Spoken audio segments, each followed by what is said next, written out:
Bonjour à toutes et à tous, bienvenue pour ce nouveau Good Morning Market en ma compagnie. J'espère que vous allez bien. Les marchés évoluent dans le rouge actuellement, notamment sur les indices de Wall Street. Le S&P 500 est actuellement en baisse de moins 0,31%. Il avait déjà baissé hier de 0,67%. Sur le Nasdaq, on est actuellement en moins 0,48%. Donc ça, c'est sur les contrats à terme, sur les niveaux des indices matinaux. Hier, on avait baissé de 0,76% sur l'indice phare de la tech. Et le Russell 2000, pour les plus petites capitalisations, lui aussi baisse de moins 0,34% ce matin. Sa performance hier était de moins 0,75%. Toutes ces performances matinales sont à conjuguer avec un VIX qui n'est pas non plus en train d'augmenter significativement. On est à plus 0,86% actuellement sur l'indice de la peur. Au niveau de l'Europe, on commence à marquer une divergence avec l'évolution des indices américains et également au sein des indices européens, on connaît également des divergences. Alors ce matin, les indices européens sont flat, notamment sur l'Eurostoxx, le DAX et le CAC 40. Mais hier, on avait vu le CAC 40 baisser de 1%, tandis que le DAX, lui, montait de 0,95%. À la clôture, donc voilà, on commence à avoir des disparités dans l'évolution de différents indices et c'est assez intéressant. Le plus intéressant, c'est bien évidemment l'évolution du cours de l'or, l'or qui a monté très formidablement hier de 2,86%, un rebond notable qui se poursuit aujourd'hui, plus 1%. À l'heure où je vous parle. Alors comment est-ce qu'on peut comprendre l'évolution de l'or en conjugaison avec l'évolution des marchés actions? A priori, l'or dernièrement avait eu deux catalyseurs principaux qui étaient l'évolution de l'agravement de la guerre commerciale, notamment des politiques tarifaires de Trump envers ses partenaires commerciaux. Et bien actuellement, on n'a pas eu d'avancée majeure sur ce point, on a plutôt même une détente puisque la Chine et les États-Unis seraient en pourparlers. On a eu quand même une décision qui était assez difficile à comprendre de la part de Trump, un tarif de 100% sur les films produits à l'étranger aux États-Unis, alors que les États-Unis sont des exportateurs nets de services dans ce secteur, donc c'est bien que des politiques douanières se justifient dans certains cas, pour le coup, on a quand même du mal à comprendre cette décision sur le plan économique. Et puis, deuxième catalyseur qui pourrait s'expliquer, c'est éventuellement une attente de baisse des taux, mais si on regarde les contrats à terme sur les Fed Funds et les probabilités associées à une telle baisse, on voit que pour le moment rien n'a bougé. Sur ces deux plans-là, on n'a pas d'explication sur l'augmentation du cours de l'or. En revanche, si on regarde sur le plan technique, on peut avoir des informations assez intéressantes. Je vais vous montrer à l'écran.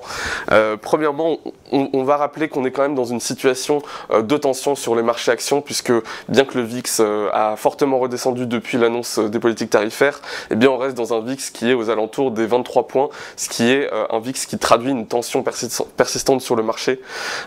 Et donc cette tension persistante avait conduit le cours des indices à très fortement baisser.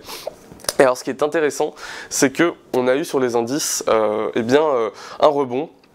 Un premier rebond ici avec une forte dynamique haussière qui était au moment où Trump a annoncé qu'il y aurait une pause de 90 jours sur l'application des tarifs. On a eu un premier retracement que je vous ai mis ici. On est allé taper les 50% de retracement avant de rebondir jusqu'à ici, ce retracement des moins 23,6% qu'on a atteint. Donc c'était il y a deux séances. Et actuellement, la baisse des indices intervient à la fois à ce niveau des moins 23,6% de ce retracement haussier, mais également en conjonction avec un retracement de la structure baissière qui est allé jusqu'à moins 66%. Et donc voilà, on a cette confluence d'indicateurs techniques qui sont venus justifier que les algorithmes qui jouent le momentum soient à la fois venus se positionner à la baisse et que ceux qui avaient joué la hausse à ce niveau de rebond aient pris leur profit. Et alors ça, ce mouvement sur les indices américains, donc ça c'est le S&P 500, c'est fait en conjonction avec le gold, qui lui, je vais vous montrer à l'écran, a eu donc une très forte impulsion haussière jusqu'à ces niveaux-là. On a eu ensuite un retracement au niveau des 50% de l'impulsion haussière. Et puis ensuite, eh bien, on a rebondi. Et en fait, c'est bien cette conjonction des deux. On a eu à la fois sur les indices américains un momentum baissier avec des algorithmes qui shortent le marché, une prise de profit, une prise de bénéfice de ceux qui avaient été longs sur le marché. Et puis ensuite, eh bien, ces fonds qui ont été rapatriés par ceux qui avaient long le marché, eh bien, sont allés sur le gold au moment où eh bien, les prix deviennent plus intéressants puisqu'on a eu ce retracement ici. Donc voilà, a priori pour l'instant on a une mécanique des flux qui justifie ce rebond, qui pourrait continuer à porter le cours de l'or jusqu'à cet objectif, donc des moins 23,6% à 3100 $ à peu près. La situation sera à suivre, et bien il va falloir voir si les fondamentaux continuent de pousser les différents actifs dans cette mécanique que l'on connaît actuellement. Je vais vous montrer maintenant le calendrier. Donc ça va être pour la séance du jour, ce sont les événements marquants. On va avoir les PMI non manufacturiers européens, ça va être entre 9h50 et 11h. On aura l'Allemagne à 9h55, l'Europe à 10h et le Royaume-Uni à 10h30.